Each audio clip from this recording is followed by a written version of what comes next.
Hi and welcome to another story, and today we have part 9 of Secrets by Jacqueline Wilson, continuing from chapter 17, Treasure. I shall have to write in very scrunched up small letters until India gets me that new notebook.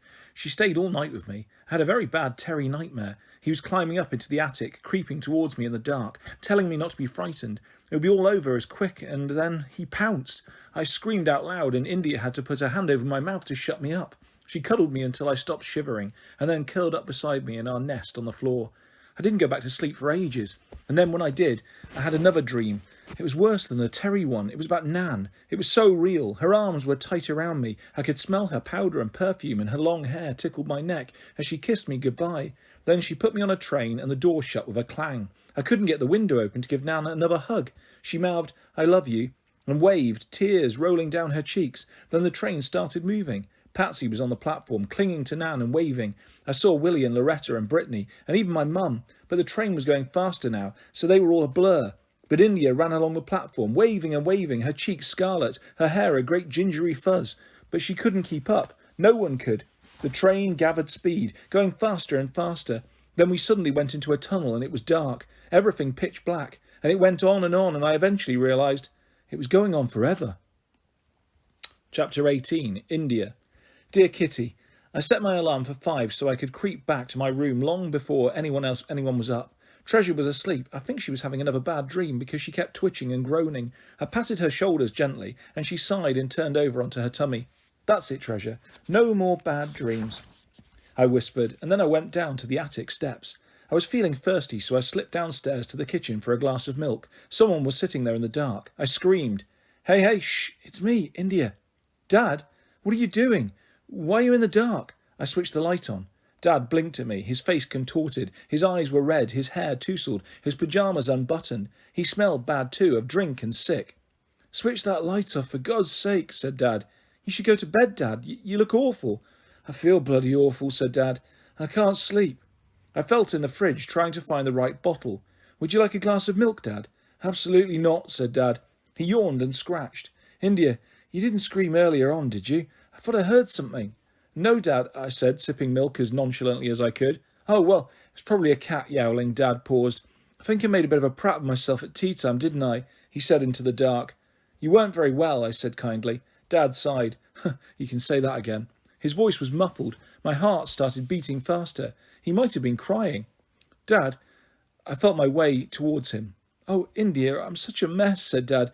It's all going to come out soon. What am I going to do? Have you told Mum? Of course not. Have you talked things over with Wanda? What? No, it's time that silly girl was packed off back to Australia. The milk went sour in my mouth. How could he be so callous? I think you're hateful to poor Wanda. You've just used her. Oh, for God's sake, India, you don't know what you're talking about. Well, I don't want to talk about anything with you, I said, and I left him there, sitting in the dark. I went back to my own bed, but I couldn't sleep. When I went back downstairs for breakfast, I was relieved that Dad had already left for work. Mum had gone too. It was just Wanda and me. We switched on the portable television and watched the news. Treasure was the third item. She was the Latimer estate girl who was still missing. A 33-year-old man believed to be a neighbour is currently helping police with their inquiries. My God, that's so close, it's scary, said Wanda. That poor little girl. I wonder if they'll ever find her. Don't talk as if she's dead. It's obvious the police think this guy's murdered her, or they wouldn't have arrested him. He's not arrested. He's simply helping the police. I'm sure they'll let him go soon. I kept seeing poor mumbly Michael shaking his head and sticking out his tongue. I felt so bad about him. I knew Treasure was right. We had to do something to help him. School was buzzing with it all when Wanda dropped me off. There, India, satisfied? Said Alice, hands on her hips. You were getting all shirty with us only the other day, telling us how sweet and lovely everyone is down at the Latimer estate, and now here's this sweet and lovely rapist and murderer making the news. Rapist? Murderer? What are you on about? There's no proof that any crime at all has been committed. The only real crime is that everyone is jumping to stupid conclusions. I said it so furiously that Alice took a step backwards. There's no need to get so het up, India, said Maria, putting her arm around Alice. I glared at them both contemptuously, wondering how I could ever have hung around them, desperate to be their friend. I stalked on, concentrating on my real friend. I'm writing this in an English lesson. We're supposed to be plotting out some stupid story about secrets. I have far more exciting secret plans. I'm so looking forward to this evening. I'll fix Treasure a real feast. I'll snaffle a big carton of ice cream out of the freezer, and maybe a chocolate cake too. I'll take my tin of beads and coloured threads, and we'll make each other special friendship bracelets. I've got a real present for Treasure too. I'm going to give her the beautiful Italian marble notebook Mum brought me back from Milan. I'd been planning to write my diary in it when this book is finished, but I want to give it to Treasure instead, for her diary. I'll take this diary up to the attic too and share it with her. I thought maybe I could write a little passage in her diary and she could write in mine. We will share everything. It's all over. Over. I was writing all these special secret plans in my diary when Mrs. Hedges, the school secretary, came into the classroom and whispered to Mrs. Gibbs. Then they both stared at me. India, will you go with Mrs. Hedges to Mrs. Blandford's office, please? Said Mrs. Gibbs. I shut my diary up with a snap and stuck it in my school bag quick. I wondered why on earth I had to see Mrs. Blandford. She's the head teacher. The only reason you're ever sent to her is if you're in serious trouble. Everyone was staring at me now. I put my school bag over my shoulder and walked out of the classroom after Mrs. Hedges. What's this all about? I asked her. I'm not sure, dear. This lady came into the school asking if we had any pupils called India. She needs to talk to you. I wondered if something awful had happened to Mum or Dad. Maybe I was being punished for writing, that I'd like to be an orphan. It suddenly seemed a very sad, scary idea. I knocked on Mrs. Blandford's door and went in. There was Treasure's Nan. She was wearing a smart black suit with a pink jumper, but she had no makeup on at all, and her hair was pulled back in a scraggly ponytail. Her face looked pulled tight too. Mrs. Blandford was leaning forward, her elbows on her desk, her hands making a little arch, fingertips just touching. Right, India. Come and sit down. I did as I was told, looking worriedly at Nan. Where's my treasure? She said, going straight for it. Now then, Mrs., said Mrs. Blandford, I told you I'm Rita Mitchell, Treasure's Nan. And you know India? Nan sighed impatiently. Yes, I said. She looked at me. India. Hello, Nan, I said weakly. And you know this lady's granddaughter, Treasure, too? Yes. Mrs. Blandford's fingers did a little tap, tap, tap against each other. Do you know where Treasure is now, India? Said Mrs. Blandford. I didn't know what to do, what to say. It was all so complicated. Treasure's all right, Nan, I promise, I said. So where is she then? Said Nan. Is she at your home? I know you live at Parkfield, but which road? I've been all over the place looking for you. Come on, India, tell me your address. I swallowed.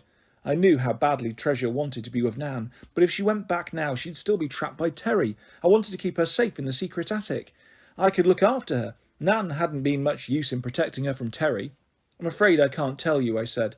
Oh, for God's sake, said Nan, standing up and seizing me by the shoulders. Please, Mrs. Mitchell, sit down. Leave India alone, said Mrs. Blandford. Nan took no notice. Her bony fingers dug into me. Come on, India. Tell me, is she at your home? Listen, this has gone on long enough. That poor Michael will be locked up for good before we know where we are, and we both know he's got nothing to do with it. Mrs. Mitchell, I shall have you removed if you don't control yourself. Mrs. Blandford skirted her desk and tugged at Nan ineffectually. I can't control myself. My granddaughter's been missing for days. She's got asthma. Don't you know that, India? She shook me hard. I tried to buy her some Ventolin, but they wouldn't sell it to me. It's okay. I can calm her down when she has an attack. For a bright little kid, you can be incredibly stupid, said Nan. She took her hands off my shoulders so abruptly my head jerked backwards. What if you can't calm her down? An asthma attack isn't like a toddler tantrum. It can be very dangerous. Well, give me her inhaler, I begged. So you do know where this missing child is, India, said Mrs. Blandford. She sighed. I think we'd better call the police. No, please don't. I don't know, I said desperately. Yes, you do. And if something happens to Treasure, it'll be all your fault, Nan hissed. That's enough, said Mrs. Blandford. Sit down, Mrs. Mitchell. India, I've phoned your mother. I'll wait until she gets here, but then I think I shall have to bring the police in. This is all very serious. You've called my mum, I said, and I burst into tears. Don't cry, India. I didn't mean to be so heavy with you, but I've got to find Treasure, said Nan. She took hold of me and drew me into her lap. I flung my arms around her neck and started sobbing down the front of her pink jumper. There now, don't cry so, pet. I'm sorry. I didn't mean it when I said it's your fault. It's my fault. I should never have told the kids to stay away for the day. That was just plain stupid. I'm stupid. I've handled this all wrong. It's just I haven't slept properly since Saturday. I've been going out of my mind worrying about Treasure. Nan held me close and rocked me while I wailed. Mrs. Blandford eyed us very warily, as if her study had been invaded by wild animals. Then I heard Mum outside, sounding off to Mrs. Hedges. What on earth is all this about? It's ridiculous. My daughter doesn't know the little girl who's gone missing. She doesn't know anyone on the Latimer estate. Mum barely knocked on the door, sweeping into Mrs. Blandford's study, her work glasses pushed on top of her head like an Alice band, a tape measure dangling around her neck. "For goodness sake, Mrs. Blandford," she started. Then she saw me, sitting on Nan's lap. "India, get up. What are you doing?" 2 pink spots flared on Mum's cheeks, as if she'd been slapped on either side. "Come and sit down, Mrs. Upton," said Mrs. Blandford, attempting to take control. Mum stayed standing. She held out her hand to me. "India, come here." I had to slide off Nan's lap. She gave me a little pat as I did so. "There now, you go to your mum." Nan nodded at my mum. How do you do? I'm Rita Mitchell. Treasure's Nan. My Treasure and your India are pals." "I'm sorry," said Mum, pulling me towards her. She put her arm around me awkwardly. I could feel she was shaking. She looked at me. "You need to wipe your nose, India. Now tell me, do you really know this lady's granddaughter?" "She's my best friend," I sniffed, taking Mum's tissue. "But how do you know her? She doesn't go to this school, does she?" Mrs. Blandford looked appalled. "No, she doesn't." "I'd like to send Treasure here if I could," said Nan. "She's a very bright girl." "How did you get to know her, India?" said Mum. I went home from school past their flats." "Wanda took you through the Latimer estate?" "Wanda wasn't with me." I felt mean saying it. I didn't want to get Wanda into trouble too. "You walked through the Latimer estate, all by yourself," said Mum. "Yes, and I met Treasure." "She's been to tea, dear," said Nan, bristling at Mum's tone. "And she came round on Saturday. That was when Treasure first went missing." "I didn't know where she was then, I swear," I said. "But you do know now?" "You've as good as admitted it," said Nan. "Is she round at your place, India?" "Of course your granddaughter isn't at my house," said Mum. "What sort of family do you think we are? We wouldn't harbour a missing child. This is all some ghastly mistake, isn't it, India?" I had to shake my head. I didn't want to betray Treasure, but I didn't want her to have another asthma attack all by herself. I hadn't realised they could be dangerous. Nan was right. I'd been unbelievably stupid. "She is at home, Mum," I said. "What?" "She's been there all the time. But I've looked after her. Nan, I promise I have." "What are you talking about, India?" said Mum. "We haven't got any child staying with us." "You and Dad and Wanda didn't notice. She's in the secret attic, like Anne Frank." "She's there now," said Mum. Nan was already on her feet. "Let's go and get her." So we set off. Mum and Nan and me. Mrs. Blandford gave me permission to go. She didn't phone the police. She obviously didn't want the school in the headlines. "Are you going to call the police, Mum?" I asked as she drove us home. "I suppose I shall have to," Mum said, sounding dazed. "I don't know. I can't get to grips with this. Are you sure this isn't one of your pretend games, India? She can't be in the attic." "She's been in the attic since Saturday," said Nan. "It's okay. She's been eating well and I've given her lots of things to do. And I've kept her company as much as possible. I spent the whole night with her to stop her being lonely." "You slept in our attic," said Mum. "You can't have. I looked in on you when I went to bed, didn't I? Didn't Dad or Wanda? What is Wanda playing at? She's supposed to look after you." We gave Wanda a terrible fright when we came barging in through the front door, Mum and Nan and me. She stared at the three of us. "Oh, my Lord, what's happened? Is it Richard? Is he sick?" She started shaking. Mum was so caught up with the whole Treasure thing, she didn't seem to find Wanda's concern for Dad at all odd. "It's India who's sick. Sick in the head. Did you know about this new friend of hers?"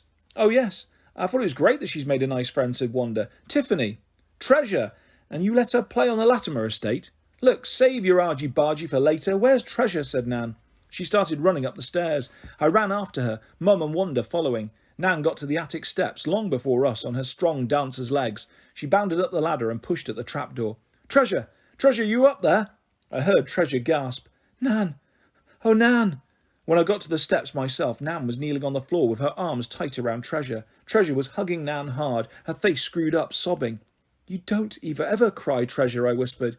She didn't hear me. It was as if Treasure and Nan were in their own little glass dome, sealed off from the rest of us, gold, glitter and silver stars whirling all around them. I had tears in my own eyes.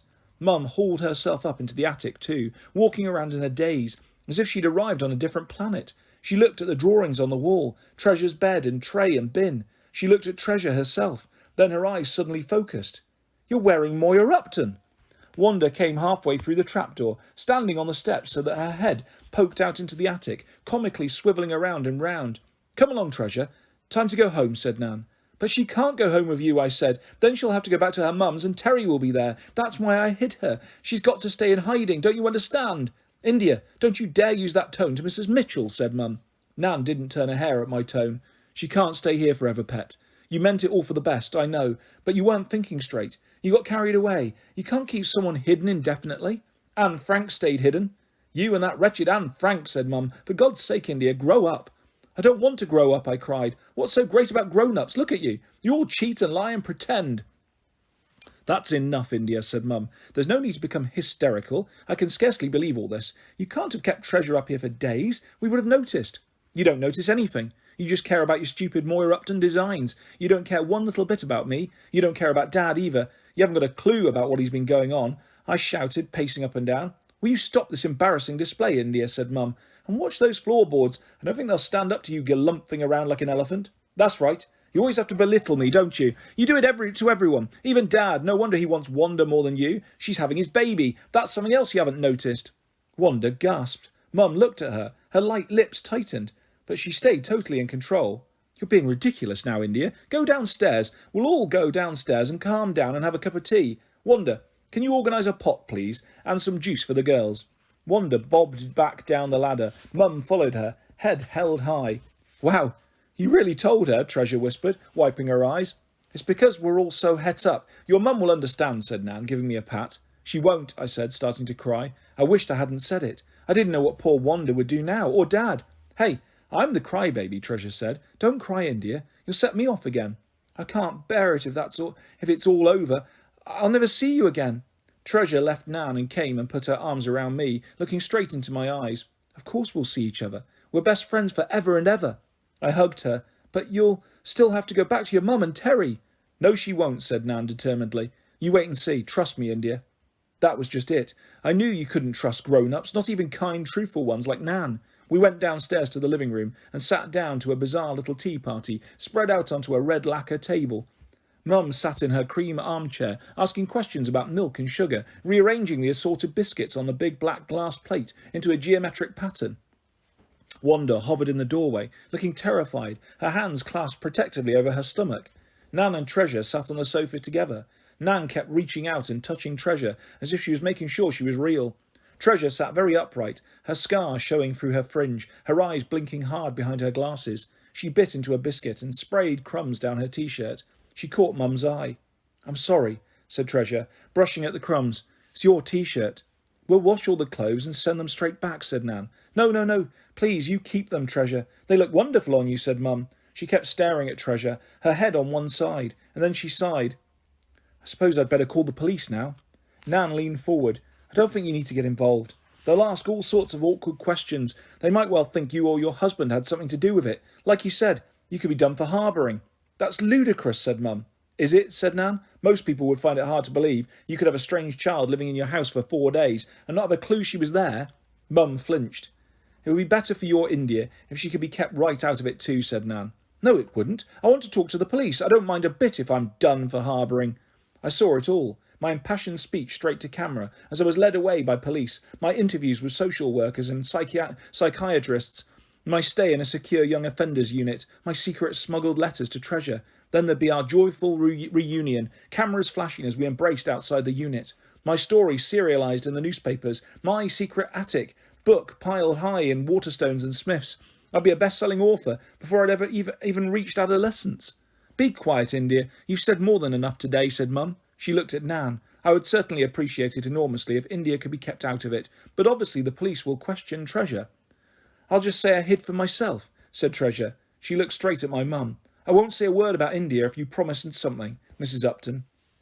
Mum looked amused. Promised what? That you can have some more Moira Upton clothes? Treasure looked at Mum pityingly. No. I want you to promise that India and I can still see each other and stay friends. Of course you can, said Mum. How can I trust her? Treasure and Nan said goodbye and went off to the Latimer estate. Mum offered to drive them, but Nan said they needed a little walk to talk things over. Mum and Wanda and I were left alone together. I don't know what I'm going to do with you, India, Mum said weakly. I don't think I can talk about it now. I need time to think. Wanda, will you drive India back to school, please? Wanda leapt to her feet, eager to postpone an inevitable confrontation. Come along, India, she said. Then she glanced out of the living room window and stood transfixed. She pointed mutely with one long fingernail. A police car had drawn up outside. Oh no, said Mum. How did they find out? But they weren't here because of Treasure. Dad got out of the back of the police car. One of the police officers was holding his arm. Wanda gasped. Mum sighed heavily. Dear God, what is it now? Dad led the police officers into the house. He was very red in the face, not looking at anyone, staring down at the black carpet. "What's happened, Dad?" I whispered. Mum stood up, folding her arms. She looked at the police. "Have you arrested my husband?" "No, madam. Not at this present moment in time. Mr. Upton is simply helping us with our inquiries. Now, sir, if we could go to your study, perhaps you can show us where all the relevant papers are." The accountants had discovered a large amount of money had gone missing from major products. It looked as if Dad was going to be charged with embezzlement. Chapter 19. Treasure. Nan and I walked back to Latimer together, hand in hand. No one paid us any attention. As we walked down Parkfield's leafy avenues, I'd had my photo all over the newspapers and on the telly, but it simply didn't register. Cars whizzed past us on the main road. A police car even stopped for us at the zebra crossing. Nan and I nodded and smiled. No one gave us a second look. Maybe it was the Moira Upton clothes. They made me look so different. "Are Mum and Terry still at your place, Nan?" I asked. "They're gone. This paper's done a deal, a £50,000 exclusive, so they're hidden away in some hotel with Kyle and Bethany and Gary. God, that baby grizzles so. He might be my grandchild, but I can't take to him at all. He's my brother, but I don't like him either," I said. I held on tight to Nan's hand, as if I was a little kid. "He takes after his dad," she said. She gave my hand a squeeze. "You're not going back to them, Treasure. I don't give a damn what anyone says. I don't care about all these silly social workers who keep telling me me grandparents rarely get custody. Blow them, and blow your mum's solicitors too. If they see my Pete as the problem, then he'll simply have to live somewhere else when he comes out of the nick." I stood stock still, staring up at Nan. Her blue eyes blazed at me. Her ponytail band had fallen out, and her blonde hair was blowing in the wind, lifting up around her head like a wild halo. "But you love Pete, Nan," I whispered. "I know I do, but I love you too, Treasure. As much as any of my own kids. Maybe even more, though don't you dare tell anyone that. It's been agony wondering if you were all right. I should have told them at the hospital how you got that cut. I should have gone straight down the social then. I shouldn't have packed you off on Saturday, though I just wanted to keep you out of any rows with Terry. I've been such a fool. But I'm going to fight for you now, darling. I let that pig dribble on about his little treasure, hamming it up for the cameras. I knew the time to have my say was when you came back safe and sound. I'll tell all those journalists and telly people what he's really like." I tugged on Nan's hand. "I'll tell them, Nan." Everything went crazy the moment we set foot on the Latimer estate. People knew me there. They started shouting when they spotted us. Little kids came running. Even old ladies hobbled up and circled us, acting awestruck, like I'd come back from the dead. We had a huge troop following us when we got to Elm Block. There was a television van parked beside the skateboard ramp, and several reporters and photographers were drinking tea together. The police were still there too, in overalls and rubber gloves, sifting through every stinking sack of rubbish in the dustbin recess. Nan and I stood there, still hand in hand. We watched them all. One of the reporters was eyeing up Nan, and then he looked at me. His head jerked. He glanced at the busy police and then came sprinting towards us. "It's Treasure! You're safe and sound! Where have you been, darling? Come on, be a sweetheart and tell me quick." Another reporter came running, elbowing him out of the way. No, we've got an exclusive. Come with me, lovey. We've got your mum and dad and the kids tucked away in a safe hotel. You're to come with us." A photographer started taking photos, telling me to look up, look down, to smile while his flash made orange blurs in my eyes. The police looked up from the dustbins and they came running too. "Is that the little girl? Leave her alone, chaps. Come on. This way, Treasure," said a policeman. They were all milling around, shouting, gesturing, flashing. And then a man with a television camera was there too, and a guy with headphones, and a boom, and another with a mic, asking me endless questions. They were all arguing, telling me to go this way, that way. It was all so loud, so noisy, so unreal, as if I was in some crazy cartoon. I clung to Nan, the only real person there. She put her head down to me. "Where do you want to go, Treasure?" "Back home with you," I said, loud and clear. "Okay, pet," she said. "Tell them." The journalists were still, all yelling at me. The police were trying to usher me out of the way. The television people had their mic thrust right into my face. I'd never have a better chance to have my say. "I want to live with my Nan," I said. "I saw on the telly that Michael next door had been questioned. That's mad. He didn't take me anyway. No one did. I ran away myself. I've been hiding for days, and it's because I don't want to live with my mum. I don't get on with my stepdad. They say I've got to come back, but I don't want to. I've been living with my Nan since Christmas, and I want to stay there. Please, can I stay with my Nan?" It was all over every paper the next day, except the one that did the exclusive deal with Terry. Little Treasure tells her story. I had to do lots and lots of telling. To the police, to the social workers, to more journalists. One newspaper started a special campaign, A Child's Right to Choose. A magazine for senior citizens interviewed Nan about Granny's rights. There was a phone-in on a local radio and a piece on Women's Hour. Then Nan and I went on the Esther show and we were interviewed on This Morning. I didn't say too much about Terry on television. I just made it plain I couldn't stick him. I loved my mum, but I loved my Nan more. I simply wanted to live with her. I said it over and over and over again. And it worked. Nan and I had to go to a very scary meeting with lots of senior social workers. Mum was there too, not Terry. He'd been invited, but he said he wasn't going to sit down like some silly school kid and be bossed about by stupid social workers, or words to that effect.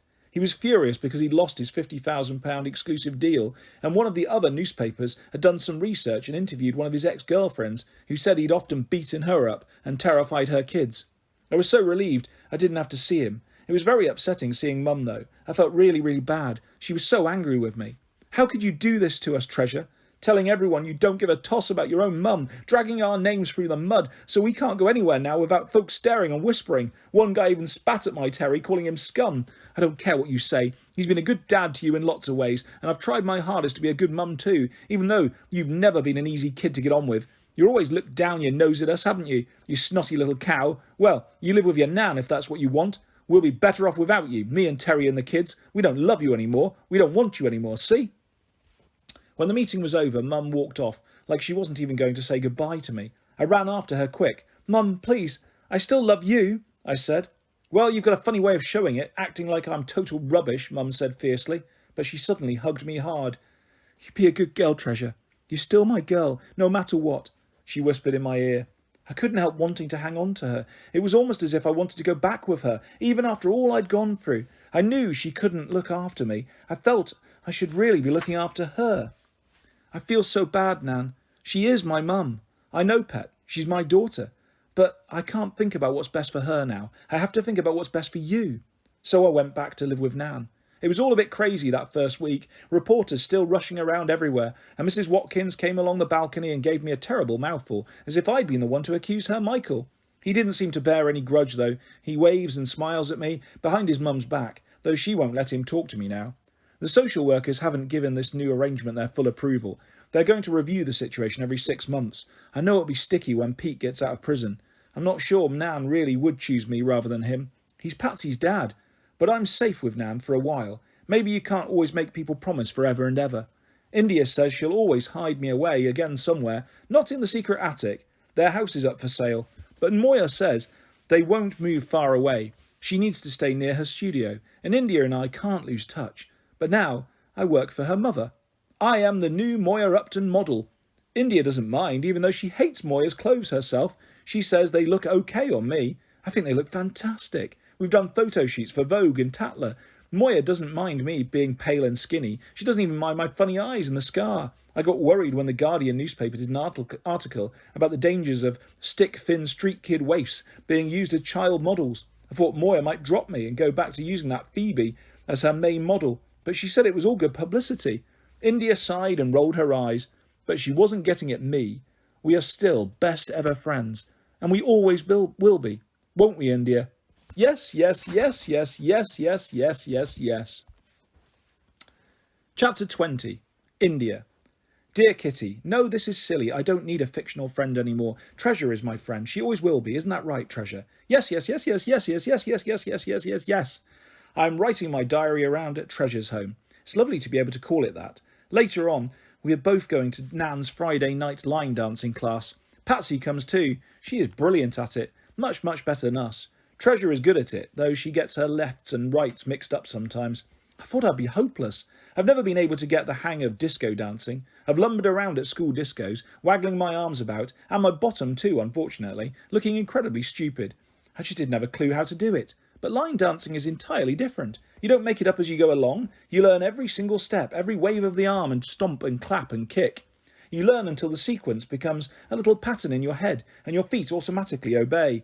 I am light on my feet too, even though I'm so heavy. It doesn't matter a bit if you're fat. There's a couple of ladies at Nan's class who are huge, but they're still great dancers. There are old ladies too, but you should see them wiggle and strut, while the men whistle.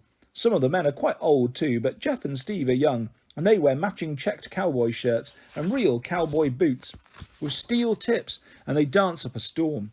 That is the particularly good thing about line dancing. It doesn't matter what sort of person you are, old or young, boy or girl. You must go along and have fun. It is a fantastic feeling when you're all stomping along together through each song. I've never felt in step with anyone else before. Nan says I'm doing very nicely indeed for a beginner. She sometimes puts me at the front so the others can copy me, but you have to concentrate hard all the time. If you think about anything else, you forget the sequence and stumble. That's another especially good thing about line dancing. You can't dwell on your worries. I've got quite a few worries at the moment. That's why I haven't been writing in my diary recently. I haven't really wanted to write about everything. I've talked about it. I've told Chris. That is another extraordinary thing. I am in love. This is totally private. I am writing with my hand over the page because I don't even want Treasure to know. I'm supposed to tell Chris everything, but I can't tell him that. I tell him everything else, though, and how I feel about it. My mum and dad are splitting up. Sometimes I feel as if I'm splitting in two as well. Other times I don't care at all. I can't help it that they've made a mess of their lives. I just don't want them to make a mess of my life too. I still love Dad, best even now, but I'm going to live with Mum most of the time. I couldn't live with Dad because he's renting a studio flat now. It's much too small. And maybe he doesn't want me around too much because it would cramp his style with his girlfriends. I think he started seeing Susie. He's totally disgusting. Sometimes I think he almost deserves to go to prison. The police let him go after they charged him. Dad's got a super sharp lawyer who's sure he'll get him off the embezzlement charge. No bother at all. Mum thinks she'll have to pay his legal bills. I suppose this is very generous of her. I asked Mum if she thought Dad had really stolen the money from major products. Of course not, India. It's all a ludicrous mistake. Dad got a bit muddled with his accounts, that's all. But I heard them having heaps of rows about it, night after night, before Dad moved out. Mum didn't say anything about muddles and mistakes. She kept asking him what he'd done with all the money. Had he really just frittered it away on girls and good times? I know one thing. Dad didn't give poor Wanda a good time. Wanda disappeared. Mum said she wasn't very well and had to go to a special clinic for a rest. I think I know exactly what happened at this special clinic. I think they got rid of Wanda's baby. I said as much to Mum. She said I've been watching too many soaps on television and insisted Wanda wasn't ever pregnant. I don't believe Mum. I can't ask Wanda. As soon as she was well enough to leave the clinic, she went back to Australia. Mum paid her airfare. Mum's having to sell the house because she's had to pay for so much. She says it's time to move on anyway. We're probably going to live in a flat, just the two of us. Not a Latimer Estate sort of flat. Mum wants us to live in a Victorian mansion block near her work. It's still quite near here, though it's too far to go to my school. I'm not sure Mrs. Blandford would want me to stay on anyway. It was her idea to send me to the educational psychologist. She obviously thinks I'm some kind of nutcase. Mum does too. But Chris says I'm the sanest person he's ever met. And I'm boasting again now, but he also says I'm one of the brightest. He's even given me an IQ test. It would be gross to tell you the exact number, but if the average IQ is 100, then I have enough intelligence for 1.5 people. Mum asked me if I stood a chance of getting a scholarship to one of the posh big girls' schools, and he said I shouldn't have any problems at all. Chris is the educational psychologist. I see him once a week, and it is wonderful. I was dreading seeing him the first time. I thought he'd be some suspicious old man with a funny accent and a probing manner. But Chris is 25, and he actually looks a lot younger in his jeans and T-shirt. He's not really what you might call good-looking. He's got this really great smile, and freckles all over his face, and fuzzy ginger hair. It's exactly like my hair. "Hi, ginger twin," he said, grinning. "Now, I've always hated my hair, but it looks great on you." "Do people always think you've got a terrible temper?" I asked. "You bet. So tiresome. Maybe I'll get round to doing a special research project on red hair and temperament. If Chris doesn't do it, I will. I've decided that I'm going to be a psychologist too. We have long talks on psychology every week. It's a fascinating way of studying human behaviour. You do it all very scientifically with experiments. There have been lots and lots of studies on family behaviour and what makes a good or a bad parent. Although it's difficult to make up your mind, perhaps psychology can't ever be an exact science. Even the worst parent in the world can be good some of the time.